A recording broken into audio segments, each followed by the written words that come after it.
자, 박 전 대통령의 공판 준비기일 연기하네 뭐 어쩌네 이런 소리 있었지만 내일입니다. 그런데 변호인단도 꾸준히 뭐 추가 선임 난항이 예상된다 했는데 3명을 추가로 선임했다고 합니다. 네, 그렇습니다. 보시면요. 지금 유영하 변호사와 최명성 변호사는 계속 함께하고 있고요. 추가로 3명이 됐는데 바로 이상철 변호인, 그러니까 수석 부장판사 출신입니다. 그리고 이동찬, 남호정 변호인이 지금 추가로 선임이 됐습니다. 그러니까 이동찬 변호사, 남호정 변호사는 남녀 변호사인데 이제 좀 로스쿨, 그러니까 이 변호사 시험 출신으로 이제 두 보조 변호사 정도의 역할이고 이상철 변호사에게 지금 눈길이 쏠립니다. 중앙지법 부장판사, 북부지법 수석부장을 지낸 이 서울대 사회교육학과 법대를 나오진 않았군요. 그렇네요. 그러니까 지금 오랫동안 그 판사 생활을 했기 때문에 아마 재판에 임하는 박근혜 전 대통령 입장에서 본다고 한다면 이상철 변호사의 도움이 아마 상당히 뭐 이 좀 원군이 되지 않을까 하는 생각입니다. 그런데 네. 지금 이상철 변호사의 지금 이 수임 동기 자체가요. 저는 뭐 본인이 이런 그 수임료나 뭐 그런 거보다는 이 자신이 몸담고 있는 단체의 그런 지향점하고도 좀 비슷해서 아마 수임한 결과가 아닌가 하는 생각이에요. 4.16 세월호 참사 특조위원회 비상임위원이고. 그리고 지금 이 이상철 변호사가 몸담고 있는 단체가 한반도 인권과 통일을 위한 변호사 모임이라는 단체입니다. 거기에서 공익소송 지원센터장. 한변이라는데 네. 여기서 공익소송 지원센터장을 맡고 있고 그리고 지금 같이 합류한 이동찬 변호사는 여기에 지금 사무처장을 맡고 있다고 아, 그럽니다. 거기서 같이 일하는. 예, 같이 일을 하고 있고 그리고 더 재밌는 것은 지금 이 유영하 변호사와 같이 박근혜 전 대통령을 이 변호사로 활동하고 있는 최명성 변호사가 네. 바로 직전까지 사무처장을 하다가 최근에 공동대표가 됐다고 그래요. 아, 저 한변에. 예, 한변에 공동대표가 됐다고 하는 거 보니까 근데 이 한변이 지향하는 가치가 이 상당히 북한의 인권 문제라든지 말 그대로 지금 북한의 인권 문제 이런데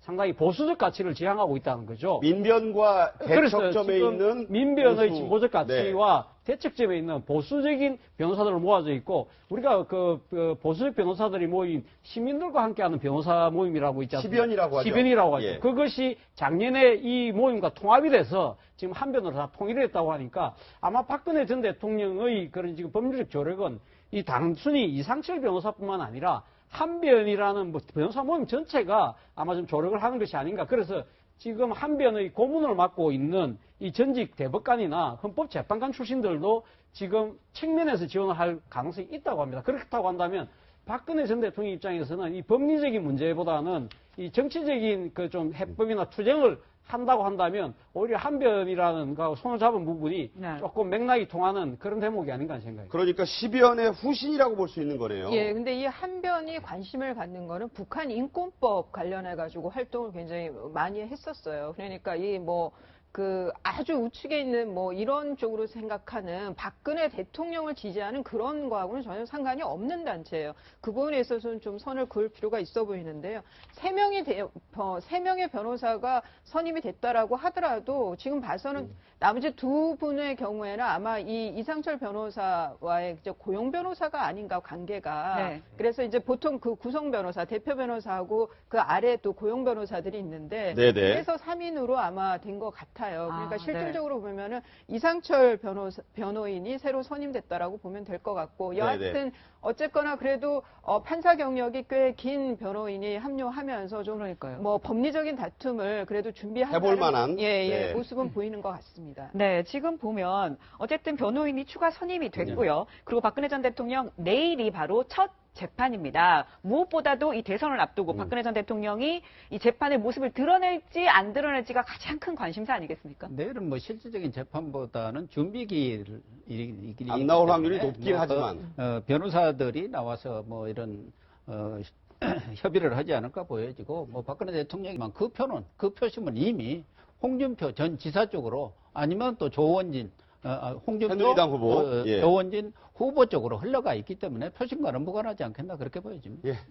이 공판 준비기일 첫 준비기일을 맞은 사람이 오늘 맞은 사람이 바로 우병우 전 수석입니다.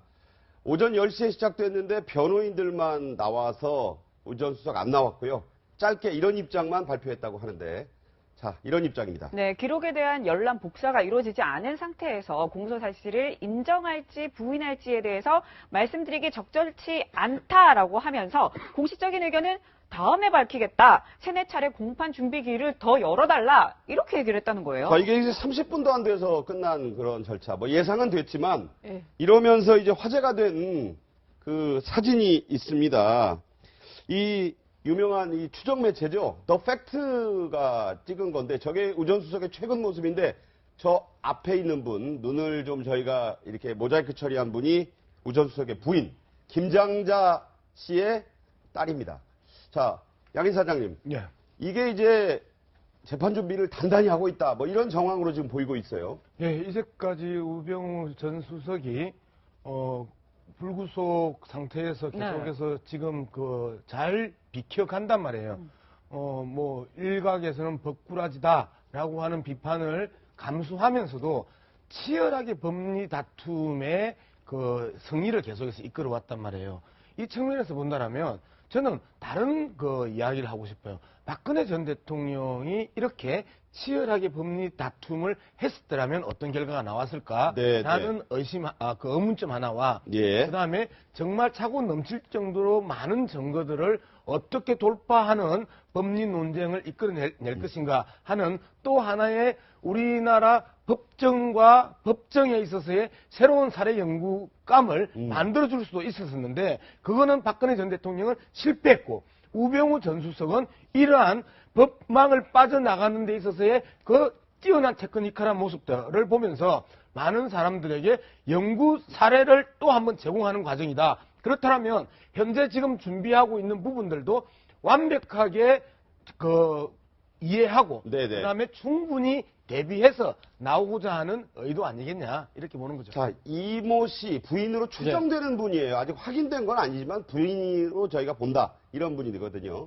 그렇죠. 지금 부인도 지금 이 우병우 전 수석과 같이 기소로 됐죠. 그죠? 특히 가족회사 그렇죠. 정강 가족회사 문제죠. 정강의 업무상 배임 행위 그리고 또 이 장모도 김장자 씨도 지금 또 기소됐습니다. 그 네. 부분은 하성의 차명 땅을 보유하였기 때문에 부동산 이 등기 특별조치법 위반으로 지금 되어 있기 때문에 우병우 전 수석이 지금 더 팩트의 취지에 의하면 이 지금 그 자신의 아파트에 있는 다른 그 아파트에 들어가서 협의도 했지만 이 또 장모 집도 가서 네네. 장모 집에 가서 처가를 가서 또 여러 가지 있다가 놓은 장면이 목격이 됐다고 그러는데 아마 그 장모도 같이 지금 기소된 부분에 있어서 그 부분에서 본인이 뭐 법률 전문가니까 이 향후 재판에 대해서 어떤 식으로 입을 맞출 것인지 아마 상의를 한 것이 아닌가 하는 추정입니다. 저기도 이제 이 장모 문제도 있고 뭐 여러 가지 얘기가 나오는 가운데서 우전수석 특별법, 우병우 특별법이 이미 발의가 돼 있잖아요. 그것도 민주당 의원이 50명 가까이 발의한 거기 때문에 뭐 다음 대선이 결과가 나와 봐야 되겠습니다만 이 특검 수사를 받게 될 가능성도 크다. 이렇게 볼 수 있는 거 아닙니까? 지금 민주당 박주민 의원을 필두로 해서 한 50명의 의원들이 우병우 특검법 이걸 제출해 놓은 상태인데 어쨌든 뭐 우병우 전 수석에 대한 검찰 수사가 제대로 이루어지지 않았다. 네네. 말하자면은 제 식구 봐주기 수사가 계속되고 있다. 가 되려면은 여야 간 합의가 이루어져야 하거든요. 그렇죠, 또. 그런데 예.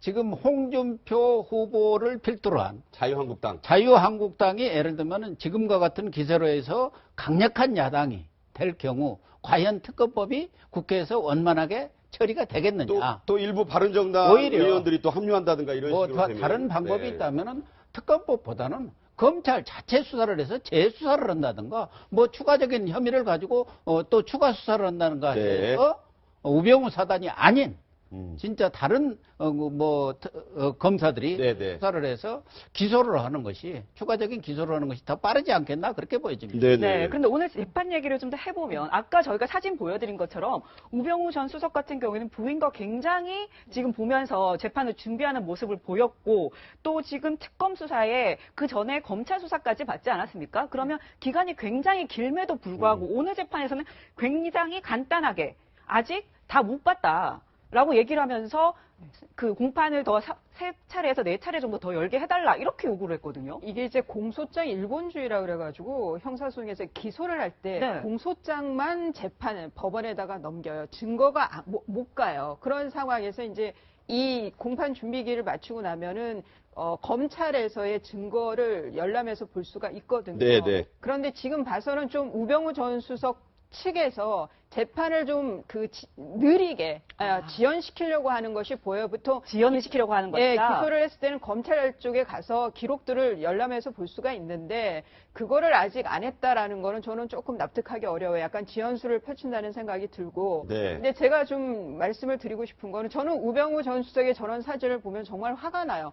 지금 뭐 청와대 수뇌부가 다 구치소에 들어가 있는 상황에서 그렇죠. 민정수석실에서 다른 것도 아닌 민정수석까지 지낸 사람은 여전히 저렇게 활보를 한다는 것이 납득하기도 어렵고 분명히 알고 있었을 거란 생각도 들고 하지만 법적으로 과연 직무유기냐 뭐냐 따지는 건 또 다른 문제이기도 하죠. 네네. 하지만 그렇다고 해가지고 우병우 특검법을 만들어서 또다시 뭐 수사를 하게 한다든가 문재인 후보가 어제는 뭐 MB 정권의 4대강 다시 조사하겠다 뭐 이런 지금 그 유세를 했던데 연설을 했던데 저는 법적 안정성이라는 것도 굉장히 중요한 가치라고 생각을 하거든요. 늘 과거의 정권의 것을 계속 파헤치면서 사정정국으로 시작하는 것도 저는 그것도 옳지 않다는 생각이 들고 우병우 전 수석의 경우에 감정적으로는 정말 얄밉기 짝이 없고 후한무치하다는 생각이 들지만 과연 특검으로 또 해야 되느냐의 부분에 있어서 저는 좀 의견이 다릅니다. 네. 자, 소급입법, 특별법은 법적 안정성을 해친다는 이수희 변호사의 말씀도 있었는데